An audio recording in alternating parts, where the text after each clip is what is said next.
మనం ఈ లోకములో జీవిస్తున్నప్పుడు చాలామంది ప్రజలు వారిష్ట ప్రకారం జీవిస్తారు, వారి చిత్త ప్రకారం జీవిస్తారు.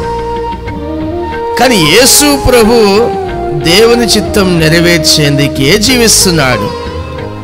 దేవుని చిత్తం నెరవేర్చిన వారు నిరంతరం నిలుస్తారు. పరిశుద్ధ పౌలు ఒక మాట మాట్లాడుతున్నాడు.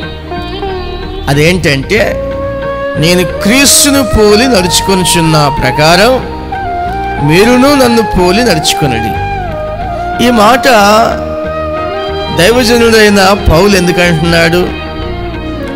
యేసు ప్రభు పరిశుద్ధంగా పవిత్రంగా జీవించాడు.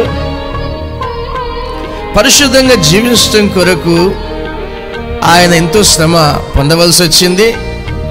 దేవుని చిత్తం చేయడమే యేసు ప్రభు లక్ష్యం.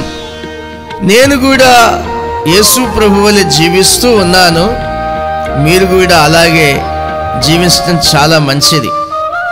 మొదటి పేతురు పత్రిక 1వ అధ్యాయం 14వ వాక్యంలో, నేను పరిశుద్ధుడనై ఉన్నాను గనక మీరును పరిశుద్ధులై ఉండవలనని రాయబడి ఉన్నది.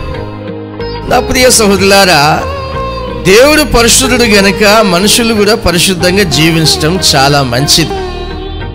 లేవి కాండం 11వ అధ్యాయంలో 21వ అధ్యాయంలో కూడా పరిశుద్ధమైన దేవుడు మాట్లాడే మాట ఏంటంటే, నేను పరిశుద్ధుడను, మీరు కూడా పరిశుద్ధులుగా ఉండాలి, మీరు పరిశుద్ధులుగా కావాలని నేను కోరుకుంటున్నానని చెప్పాడు. అసలు పరిశుద్ధంగా ఎందుకు ఉండాలి? దేవుని చిత్తం ఎందుకు చేయాలి? మీకు ఎటువంటి హాని కలగొద్దు అనుకుంటే దేవుని చిత్తం చేయాలి. మీకు ఎటువంటి హాని కలగొద్దంటే పరిశుద్ధంగా జీవించాలి. లూకా 10:19 వాక్య భాగంలో, పాములను తేళ్లను త్రొక్కుటకును శత్రువు బలమంతటి మీదను మీకు అధికారం అనుగ్రహించి ఉన్నాను, ఏదియూ మీకెంత మాత్రమును హాని చేయదు.